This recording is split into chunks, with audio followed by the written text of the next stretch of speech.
11 نومبر کو مولانا ابوالکلام آزاد کی جینتی پر ہر سال بھارت میں راشٹریہ شکشا دیوس منایا جاتا ہے۔ مولانا ابوالکلام آزاد ایک مہان سوتنترتا سینانی اور مشہور شکشاوید تھے۔ دیش کی آزادی کی لڑائی میں مولانا ابوالکلام آزاد کا یوگدان کافی مہتوپورن رہا ہے۔ آزادی کے بعد مولانا آزاد نے دیش کو بنانے اور شکشا کے مانچتر پر بھارت کو ایک الگ مقام دلانے میں کامیاب رہے۔ بھارت کی شکشا ویوستھا مولانا ابوالکلام آزاد کی کوششوں کا نتیجہ ہے۔ مولانا ابوالکلام کی شخصیت اور ان کے کام پر روشنی ڈال رہے ہیں مشہور اسلامک اسکالر مولانا انیس الرحمن قاسمی صاحب۔ مولانا انیس الرحمن قاسمی آل انڈیا ملی کونسل کے راشٹریہ اپادھیکش ہیں اور ابوالکلام ریسرچ فاؤنڈیشن کے ادھیکش ہیں۔ تو آئیے سنتے ہیں خاص باتیں مولانا ابوالکلام آزاد کے بارے میں مولانا انیس الرحمن قاسمی سے۔ دیکھیے، ہم سب کے لیے، پورے ملک کے لیے، ملک سے باہر رہنے والے تمام ہندوستانیوں کے لیے 11 نومبر کا دن اس معنوں میں بڑا خوشائن دن ہے کہ اس دن حکومت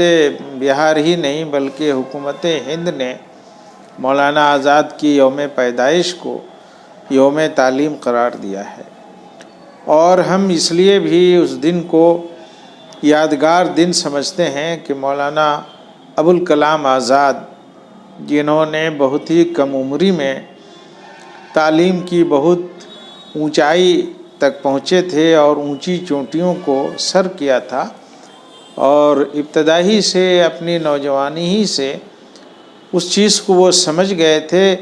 کہ ملک جس طرح انگریزوں کی قید میں ہے اور ملک کے عوام غلامی کی زندگی گزار رہے ہیں، تو اس ملک کو غلامی کی زندگی سے بچانا اور یہاں کے لوگوں کو غلام بننے سے بچانا اور ایک آزاد ملک کی حیثیت سے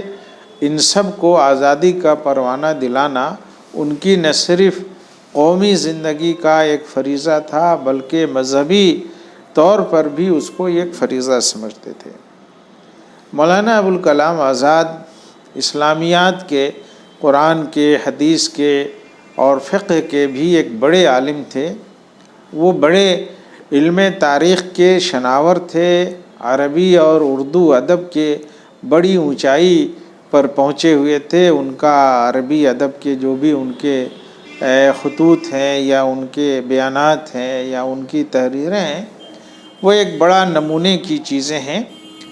تو ہم کہہ سکتے ہیں کہ مولانا آزاد کو ہندوستان کی حکومت نے ان کی پیدائش کو یوم تعلیم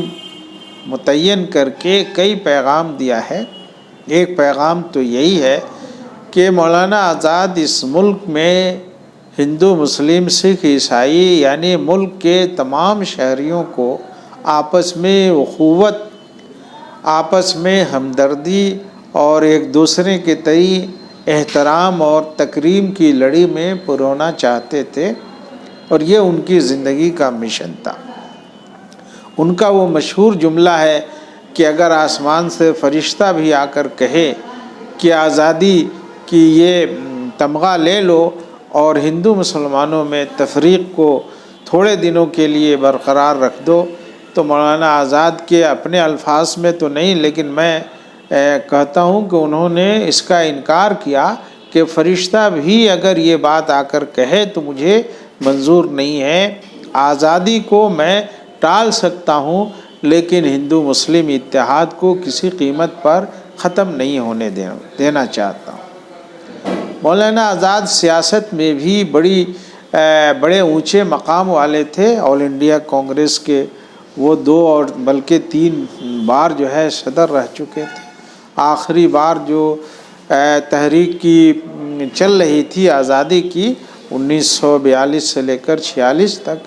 وہی صدر تھے، اور بعد میں پنڈت نہرو کانگریس کمیٹی کے صدر ہوئے، جن کے زمانے میں پھر وہ پارٹیشن کی مسودہ بھی منظور ہوا۔ اگر مولانا آزاد رہتے صدر تو میں یقین کے ساتھ کہتا ہوں کہ وہ آزادی کے کام کو وقتی طور پر چند مہینوں کے لیے ٹال تو سکتے تھے، لیکن اس تقسیم کو وہ کبھی گوارا نہیں کرتے، اور اس تقسیم کے جو نتائج اس ملک کو اور پاکستان کو بھگتنے پڑے ہیں وہ سب کے سامنے ہیں۔ مولانا آزاد ہندوستان کے تمام ہندو مسلمانوں کے ایک آئیڈیل تھے۔ میں صرف مسلمانوں ہی کا نہیں بلکہ ہندوؤں کا بھی آئیڈیل اس لیے قرار دیتا ہوں کہ اگر ایسا وہ نہیں ہوتے تو اس وقت جو سب سے بڑی تنظیم تھی ہندو مسلمانوں کی سیاسی، وہ کانگریس تھی، تو کانگریس کی وہ 3 بار صدر نہیں ہوتے۔ تو اس سے پتہ چلتا ہے کہ وہ دونوں کے آئیڈیل تھے، اور آخری بار بھی لوگ مسلمان تو مسلمان، اس قوم یہاں کے ہندو برادران جو ہے وہ انہی کو صدر بنانا چاہتے تھے، لیکن انہوں نے انکار کر دیا کہ میں مسلسل جو ہے 2 بار سے زیادہ صدر نہیں رہ سکتا، اور وہ ایک جمہوری طریقے پر اس ملک میں کام کرنا چاہتے تھے کہ، اور یہ دکھانا چاہتے تھے کہ عہدے کوئی چیز نہیں ہوتے ہیں کہ آدمی ایک ہی عہدے پر چمٹا ہوا رہے، چپکا ہوا رہے، اور لوگوں کے سامنے یہ بات آئے کہ اگر یہ ہیں تو سب کچھ ہے، یہ نہیں ہے تو نہیں ہے۔ وہ ملک میں سب کو آگے بڑھانا چاہتے تھے، اس لیے ہندو مسلمان سب کے وہ آئیڈیل تھے۔ تو میں صاف کہتا ہوں کہ آزادی سے پہلے بھی وہ سیاسی طور پر اور ایک علمی طور پر آئیڈیل تھے، اور آزادی کے بعد بھی وہ آئیڈیل رہے، اور یہی یہاں کے جم غفیر یعنی اکثریت جو مسلمان تھے ان کا یہ حال تھا۔ ہاں یہ ضرور تھا کہ سیاست میں اونچ نیچ ہوتی ہے۔ مسلم لیگ کا ایک وقت آیا تھا جس میں یہ محسوس ہو رہا تھا کہ کچھ صوبوں کے مسلمان مسلم لیگ کے ساتھ ہیں، حالانکہ سیاست میں ووٹ کی سیاست سے عوام کے کلی رجحان کا صحیح معنوں میں اندازہ نہیں ہوتا ہے۔ سیاست میں ووٹ کی جو سیاست ہوتی ہے اس کے مختلف اسباب ہوتے ہیں، کسی کے ہار اور جیت کے۔ تو مسلمانوں کے بھی وہ آئیڈیل ہیں، اور ہم اس بات کو یقین کے ساتھ تمام ملک کے لوگوں کے سامنے کہنا چاہتے ہیں کہ جو ان کے سیاسی نظریات تھے ہندو مسلم اتحاد کے، آپسی بھائی چارہ کے، اخوت کے، مساوات اور برابری کے، اور سب کے لیے انصاف کے، یہی آئیڈیل مسلمانوں کا بھی ہے ہندوستان میں، اور تمام ہندوستانیوں کا بھی یہی آئیڈیل رہنا چاہیے۔ یوم تعلیم،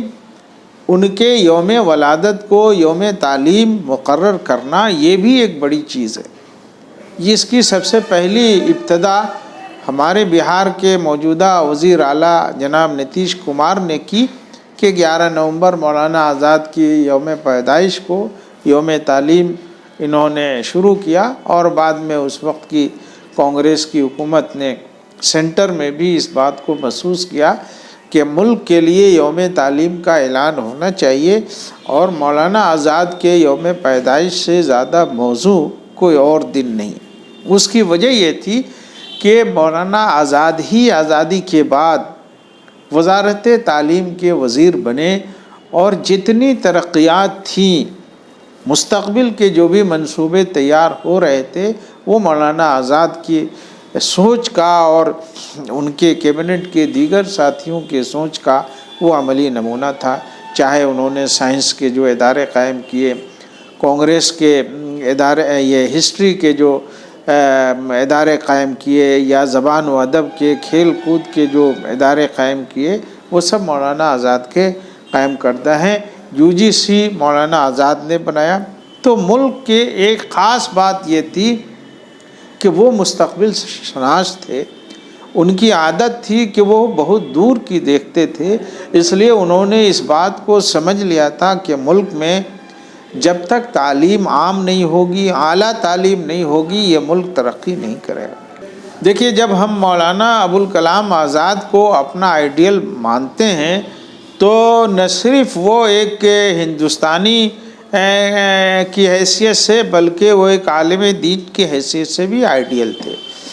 اور اس سے سمجھ میں آتا ہے کہ اسلام مذہب میں اس طرح کی تفریق نہیں ہے کہ جو عالم ہوگا وہ سیاسی اور سماجی کام نہیں کرے گا، ایسا نہیں تھا، اور اسلام نے ایسی کوئی تفریق نہیں کی ہے۔ تو مولانا آزاد کو آئیڈیل ہم سب کو ماننا چاہیے، اور اس ملک کے مستقبل کے لیے انہوں نے جو بھی ارشادات فرمائے ہیں یا جو تحریریں لکھی ہیں یا جو ان کے تعلیمی نظریات تھے، اس پر یہ ملک آگے بڑھ رہا ہے۔ اور میں یہ بھی چاہوں گا کہ ایک یونیورسٹی مولانا آزاد کے نام پر قائم ہونی چاہیے بہار میں بھی، اس لیے کہ بہار سے ان کا بڑا تعلق تھا، خاص وہ ماضی میں جب بہار جھارکھنڈ ایک تھا، اس وقت وہ یہاں رانچی میں اور پٹنہ میں آتے جاتے رہے۔ خاص طور پر رانچی میں اس وقت جو حکومت ہے، چاہے وہ مخلوط حکومت ہو کانگریس کی اور وہاں کی مقامی پارٹی کی، میں وہاں کے وزیر اعلیٰ اور وزیر تعلیم سے کہوں گا کہ مولانا آزاد کے نام پر رانچی میں یا کسی مناسب جگہ میں، لیکن جھارکھنڈ میں ایک یونیورسٹی قائم ہونی چاہیے۔ بھارت سرکار کو اس پر توجہ دینی چاہیے، اور بھارت سرکار نے جس طرح پہلے مولانا آزاد یونیورسٹی حیدرآباد میں قائم کیا ہے، یقیناً ایک بڑا اچھا قدم ہے، لیکن رانچی میں اور بہار میں بھی ان کے نام پر یونیورسٹی بننی چاہیے۔